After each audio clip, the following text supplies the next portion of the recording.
In this video, follow along as we fully reinstall the tension assembly back onto this late model Singer 99.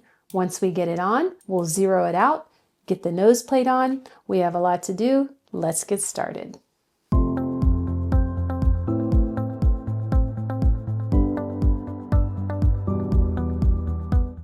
The parts that you are going to need are the tension assembly, which are the disc, the spring, the tension stud, the barrel, the beehive spring, the indicator dial, and the numbered dial, the set screw. This is for the barrel. The other set screw, which is what holds the stud in the barrel, the tension pin, the fingered washer, and thumb nut. We'll put the nose plate back on. You'll have a screw and another thumb nut. And then if you took this thread guide off, we'll put that back on as well. Let's start with the tension assembly. So a little pre-assembly is going to help you here. All I want you to do is imagine that this is 12 o'clock right here on the cutout of the barrel. Take your tension stud, slide it in, okay? Slide it into the barrel. You can see how it's almost flush with the back here. Take this little set screw that goes right here and pushing the stud in the barrel, go ahead and don't tighten it down super tight, but get it snug and we'll adjust it in a few minutes. But get it together. Now let's put this in. You're going to need the set screw for the barrel ready. The set screw, there's no flat spot. It's this groove here that it's going to go into. But get your set screw ready if you have a screw starter. And then you're going to put the barrel into the machine. The cutout right here, you're going to have it positioned at 12 o'clock. You're going to push so the cutout part of the barrel is flush against the machine, but the rest is sticking out. And go ahead and get this set screw here started. And as long as you're sure that this point is at 12 o'clock, you can tighten down this set screw all the way. So it's tightened down. This point is 12 o'clock, but I still need to make adjustments to this stud. So let me show you how to do that.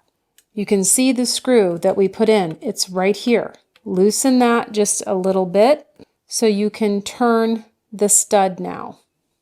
The stud just needs to be running horizontal, okay? Really, it doesn't affect the function that much. It's just aesthetically, that is less pleasing to the eye than that, okay? So once you have this turned so it is running, the opening in it right here on the end of the stud is horizontal, tighten that screw inside down again. So I'm using my finger. I can totally access the screw and I'm tightening it down.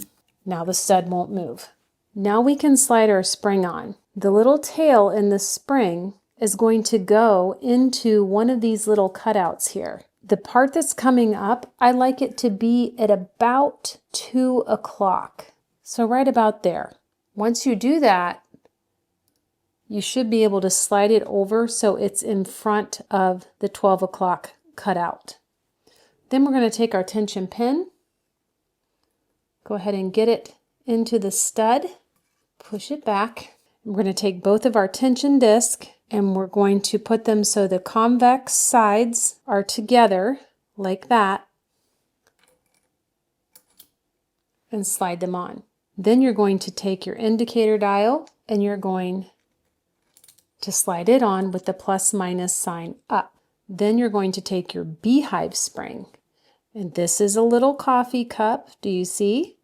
You pour out your coffee, put it so your coffee cup is upright, and slide it on. Then we have our little fingered washer. The finger is going to go up and pointing towards you. Slide that on. Then you have your numbered dial. Find the 3. Have the 3 pointing in the 12 o'clock position. And I have my foot up while I'm doing all of this, by the way. I'm just going to slide it on and kind of hold it back with my fingers. I'm going to take the last piece, the little thumb screw, and I'm going to screw it onto the end. And let me show you, the little pin here on the back is going to fit into one of these little holes in the numbered dial. But I want to get it started enough, twist it on, it should come, the little pin should come to rest in one of the holes. And then when I turn this to 0, it shouldn't come off. So you see that? It's coming off. I didn't twist it on far enough. So try again, set it at about a 3. Push everything back out of the way. Twist this on. I'm going to twist it on farther than I did last time. The pin's resting in one of the holes on the number dial. Now I'm going to turn it to 0 and it stops. Now, haven't adjusted my tension, but at least this is not coming off, and you should be able to turn it all the way to 9 and back. So the tension assembly is on. The tension is not set, but it's on. Let's install a few other parts. Here I have this screw for this thread guide. There's a hole underneath that my thread guide is going to slide up into. Might take a little bit of wiggling. Once it's up in there, I can put the screw in just like that. Looking good. Now, before I can put the needle plate on, I need to put the screw in that goes up here. That's this little screw right here. I'm not going to screw it down all the way. Just going to kind of get it started here. And then I'm going to take the nose plate and I'm going to slide it up on that screw and then take my thumb screw and tighten it down and finish tightening down this screw as well. Okay, let's check out our tension. At this point, I still have it set to 0. What I'm looking for is when I raise and lower the presser bar, I want to see some movement here on these discs. So right now it's down, I'm going to raise it up. Did you see this move out?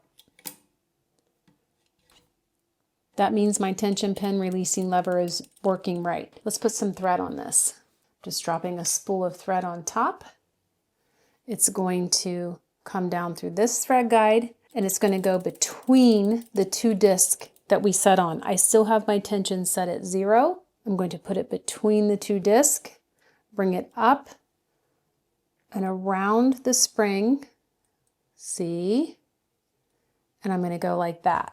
Now, when I lower my foot at 0, I should only see a little bit of movement on the spring. Right now it's moving a little bit too much. So I'm going to take and push back the number dial and I'm going to turn the thumb nut so the pin moves over just 1 hole.